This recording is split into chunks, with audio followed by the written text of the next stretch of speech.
వాళ్ళు దిగిపోయే నాటికి అది 18,06,000 మందికి పడిపోయింది అధ్యక్ష.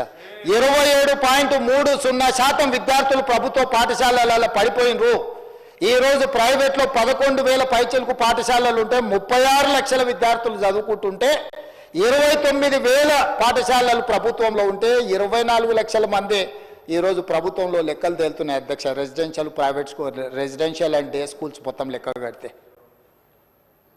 ఇంత నిర్వీర్యాన్ని చేసి మొత్తం ప్రైవేట్ కార్పొరేట్ కంపెనీలకు అప్పచెప్పాలి అని ఆంధ్ర నుంచి వచ్చిన ఇన్స్టిట్యూట్లకు మొత్తం విద్యా వ్యవస్థని అప్పచెప్పేసి మీరు వదిలేస్తే విద్యా కమిషన్ వేసి ఫీజుల కాడ నుంచి స్ట్రక్చర్ చేయాలి, విద్యాశాఖను ప్రక్షాళన చేయాలని, సమూలమైన మార్పులు తీసుకురావాలని అన్ని రకాలుగా తాపత్రయపడి డిఎస్సి నోటిఫికేషన్ ఇచ్చి టెట్ పరీక్షలు 55 రోజులలో నిర్వహించి 11,000 మంది టీచర్ల నియామకం చేసిన అధ్యక్ష.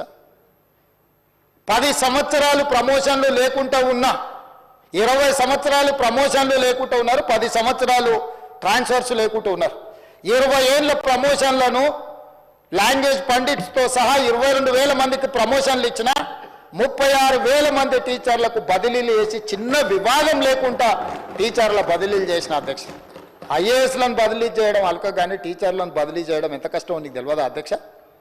ఎంత చైతన్యం ఉంటుంది వాళ్ళలో? అయినా చిన్న వివాదం లేకుండా 36,000 మంది టీచర్లను బదిలీ చేసిన అధ్యక్ష.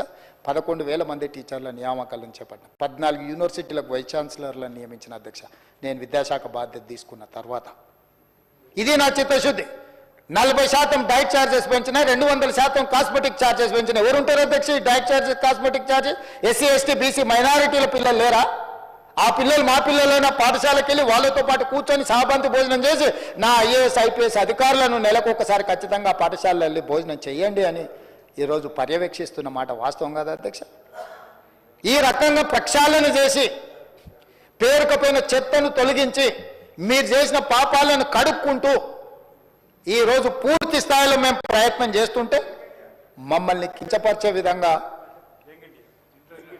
Young India integrated residential schools అధ్యక్ష 58-11,000 కోట్లతో ఇచ్చిన 100 కాన్స్టిట్యున్సీలకు 100 ఇయ్యాలని 20 నుంచి 25 ఎకరాలల్లో each young India integrated residential స్కూల్కు 200 కోట్లు ఇచ్చి ఒక unique concept, SC, ST, BC minority పిల్లలు ఒక్కొక్క స్కూల్లో 2,500 మంది మినిమం ఉండాలి అని ఈరోజు వాళ్ళందరిని ఇచ్చేసి ఈరోజు వాళ్ళందరినీ ఒక లైనప్ చేసి ఆ పిల్లల కోసం మేము తాపత్రయపడుతుంటే, ఇంటర్నేషనల్ స్టాండర్డ్స్లో మేము కడుతుంటే ఒక యూనిక్ కాన్సెప్ట్ తీసుకొచ్చినప్పుడన్నా అభినందించడానికి మనసు రావాలి కదా అధ్యక్ష? ఇందులో మా స్వార్థం ఏముంది అధ్యక్ష? ఏమన్నా మా పార్టీ కార్యకర్తల కోసం కట్టించిన రిహాబిలిటేషన్ సెంటర్ ఇదేమన్నా? ఈ పేదల కోసమే కదా మేము చేస్తున్నది అధ్యక్ష. అదేవిధంగా ఈరోజు వాళ్ళు ఏదైతే మాట్లాడదలుచుకున్నారో, ఏదైతే చెప్తున్నారో మా మీద బురద జల్లాలన్న ఆలోచన తప్ప లేకపోతే ఇదే కాదు అధ్యక్ష. పోలీసులు 1,00,000 మంది పోలీసులు ఉన్నారు అధ్యక్ష. మనం ప్రశాంతంగా ఈరోజు నిద్రపోగలుగుతున్నాము, మన కుటుంబాలతో ప్రశాంతంగా ఉండగలుగుతున్నాం అంటే పోలీసు రక్షణ వ్యవస్థ ఉండబట్టే అధ్యక్ష. అలాంటి పోలీసులకు వాళ్ళ పిల్లల చదువుల కోసం సమయం లేకపోవడం, రోజుకి 24 గంటలు ప్రభుత్వ ఉద్యోగంలోనే ప్రజా జీవితంలోనే పోలీసుల జీవితాలు కాలగర్భంలో కలిసిపోతున్నాయని పోలీసుల పట్ల ఒక ప్రత్యేకమైన సానుభూతి చూపించి మంచిర్యాలలో 50 ఎకరాల యంగ్ ఇండియా పోలీస్ స్కూల్ అని చెప్పి కేవలం పోలీస్ పిల్లలు, హోంగార్డ్ నుంచి డీజీపీ పిల్లల వరకు ఎవరైనా ఆ స్కూల్లో సమానమే. ఒక హోంగార్డ్ బిడ్డ అయినా డీజీపీ బిడ్డ అయినా ఆ యంగ్ ఇండియా పోలీస్ స్కూల్లో భారతదేశంలో సైనిక్ స్కూల్కి ఎంత ప్రతిష్ట ఉన్నదో నా తెలంగాణ రాష్ట్రంలో ఉన్న పోలీసులు వాళ్ళ పిల్లలు కూడా అంత ప్రతిష్ట కలిగిన, చదువే కాదు స్పోర్ట్స్లో క్రీడలలో రాణించడానికి అవసరమైన అన్ని ప్రణాళికలు చేసి మంచిర్యాలలో 50 ఎకరాల స్థలాన్ని కేటాయించి కోట్ల రూపాయలు ఇచ్చి ఇవాళ పోలీసుల పిల్లల కోసం ఒక అత్యున్నత ప్రమాణాలతో కూడుకున్న ఎడ్యుకేషన్ ఇవాళ పోలీస్ పిల్లలకి ఇవ్వాలనుకున్నాం అధ్యక్ష. ఇవాళ వాళ్ళు మన రక్షణ కోరుకుంటున్న వాళ్ళు, మనల్ని కాపాడుతున్న వాళ్ళు.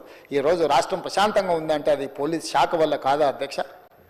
వాళ్ళు ఏముంటుంది అధ్యక్ష? వాళ్ళ పిల్లలు మంచి చదువులు చదువుకోవాలి, వాళ్ళ పిల్లలు రాణించాలనుకుంటారు. వాళ్ళ జీవితం ఎట్లాగూ ఇట్లా గడిచిపోయింది, మా పిల్లలైనా బాగుండాలని కోరుకుంటారు. ఎప్పుడు ఆలోచన చేసిరా అధ్యక్ష? ఏ రోజైనా ఈ రాష్ట్రంలో ఉన్న 1,00,000 మంది పోలీస్ సిబ్బంది గురించి అయినాడు ఆయన ఆలోచన చేసిందా? డీజీపీ నుంచి హోంగార్డ్ వరకు పోలీస్ సిబ్బందిని ప్రత్యేకంగా వాళ్ళకు ఒక వ్యవస్థ ఉండాలి అని ఈరోజు ఒక అడిషనల్ డీజీ కార్డర్ ఆఫీసర్ను పెట్టి ఒక వ్యవస్థను బ్రహ్మాండంగా ఏర్పాటు చేసి ఈరోజు పోలీస్ స్కూల్ని ఏర్పాటు చేసినాం కదా అధ్యక్ష. ఈరోజు ఇట్లా ఒక్కొక్కటిగా మీరు పెండింగ్ పెట్టిపోయి మా నెత్తి మీద మోపిన అన్ని రకాల సమస్యల్ని పరిష్కరించుకుంటూ మేము ముందుకు వెళ్తుంటే మీరు మమ్మల్ని అవహేళన చేయడం, గవర్నర్ గారి ప్రసంగాన్ని తప్పు పట్టే విధంగా, గవర్నర్ గారిని కించపరిచే విధంగా మాట్లాడడం సమంజసమని నేను అడుగుతున్నా అధ్యక్ష. గవర్నర్ గారి ప్రసంగం ప్రభుత్వం యొక్క ఆలోచన విధానం, ప్రభుత్వం యొక్క భవిష్యత్ ప్రణాళిక. ఆ భవిష్యత్ ప్రణాళికనే గవర్నర్ గారు మాట్లాడతారు తప్ప గవర్నర్ గారు వారు సొంతంగా ఏం ఆలోచన చేయరు అధ్యక్ష. మంత్రివర్గ తీర్మానమే గవర్నర్ ప్రసంగం అని నేను చెప్పదలుచుకున్నా అధ్యక్ష. అదేవిధంగా అధ్యక్ష, ఆరోగ్యం మీకు తెలుసు, డిజిటల్ హెల్త్ కార్డు ఇవ్వాలనుకుంటుంది ప్రభుత్వం. ప్రతి ఒక్కరికి ఒక హెల్త్ ప్రొఫైల్ క్రియేట్ చేసి, దామోదర రాజనరసింహ గారు ఆయన by qualification engineer, by nature is an social doctor.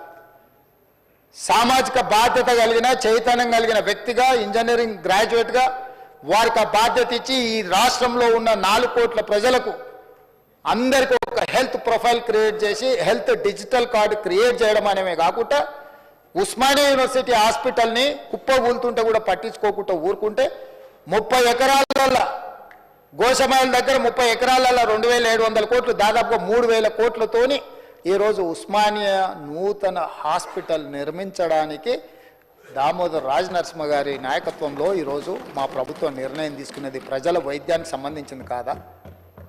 Rajiv ఆరోగ్యశ్రీని మీరు నిర్వీర్యం చేస్తే ఆనాడు రాజశేఖర రెడ్డి గారు పేదవాడికి కూడా అపోలో, యశోద లాంటి కార్పొరేట్ హాస్పిటళ్లలో బాజాప్తా ఈ కార్డు తీసుకెళ్తే వైద్యాన్ని అందించే విధంగా తెస్తే దాన్ని నిర్వీర్యం చేసి కాంగ్రెస్ పార్టీకి పేరు వస్తే దాన్ని మూలకు పడేస్తే దాన్ని 10 లక్షల రూపాయలకు పెంచి ప్రతి పేదవాడి ఆరోగ్యాన్ని కాపాడే బాధ్యత మా ప్రభుత్వాన్ని మేము తీసుకున్న నిర్ణయం మొదటి 2 రోజుల్లోనే కాదా అని నేను అడుగుతున్నా అధ్యక్ష.